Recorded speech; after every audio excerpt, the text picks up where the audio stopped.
Rahul, there are so many questions.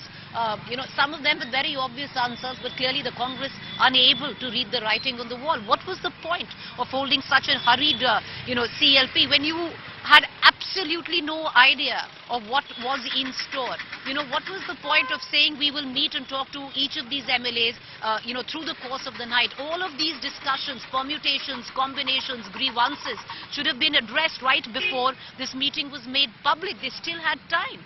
On the other hand, Rahul, the biggest question now is, if this is as much an Ashok Gehlot versus Sachin Pilot and a huge slight and embarrassment coming in for Gehlot, it is a way bigger embarrassment, humiliation coming in for the High Command, because now the High Command, seemingly just the proverbial High Command with absolutely no power to put down its writ and make people follow it.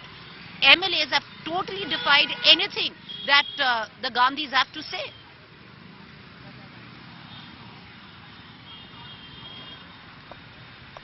Preeti, if you look at the situation, there are two possibilities. One, all this was orchestrated with the High Command just to tell Sachin Pilot that, see, you don't really deserve it, you don't have the backing of the MLAs. The other is that the High Command was not involved and the High Command has been stumped. Now, that's a more probable one. And what is the bigger picture today? That Ashok Gehlot, one of the most talented politicians in the Congress ranks today, has worked in some capacity or others in the last 45 years in every 29 state in the country, has been NSUI, has been IYC. He was Rajiv Gandhi's election agent in Amethi. The first post-emergency Indira Gandhi rally was in Jodhpur. Organizer was Ashok Gehlot. So he has a history. But the fact is, why was he being made the president of the party and the first family's backing was one factor called trust. And today, Ashok Gehlot has lost that trust.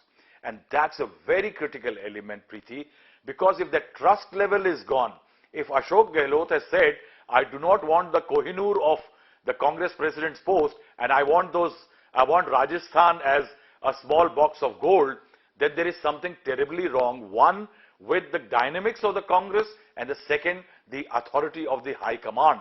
Ashok Gehlot has definitely told the High Command that I run Rajasthan. And when you say that why was there such a rush to hold a meeting, Preeti, there is a lack of trust very visible, if I'm not wrong.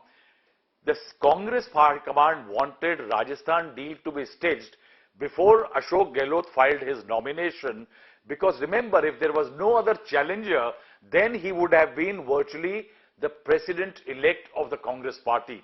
And the Congress party didn't know what will Ashok Gehlot do later. That is a lack of trust.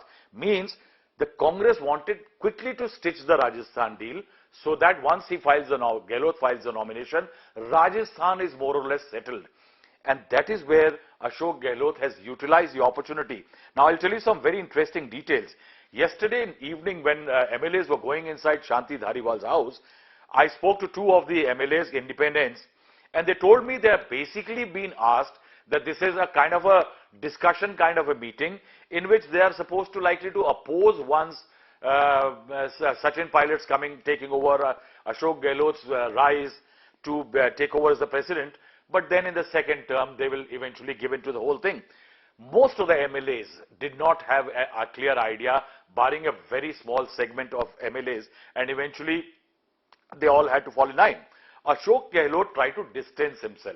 He went to Jaisalmer, the Tanot Mata Mandir, which is a very interesting history, is that if you recall the border movie, in that there was a bomb which didn't go off, was that very temple where it was a blessing of the Tanot Mata, and he was along with the state president of the Congress party, he was present there. Now what Ashok Gehlot has must be hoping that he may be saying ki ab mere bas ka kuch nahi hai, but the Congress High Command cannot be fooled now.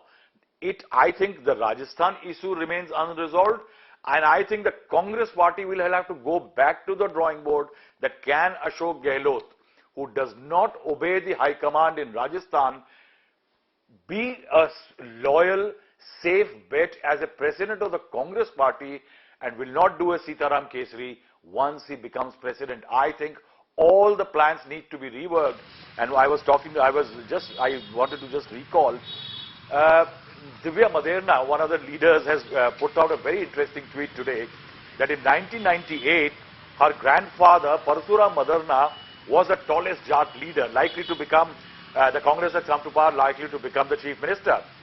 He had a young protege called Ashok Gehlot, who told him कि चाचा आप कहाँ जाएंगे दिल्ली, मैं आपके लिए मुख्यमंत्री का पद लेके आता हूँ.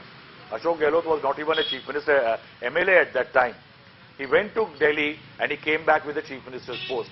Ashok Gehlot is known as a jadugar in his, among his cadres and his supporters. I think his jadoo, he has committed another one, but I think he has lost a lot of trust as far as the Congress High Command is concerned. And I think the Congress is in dire straits today because I think the President's election is going to get impacted.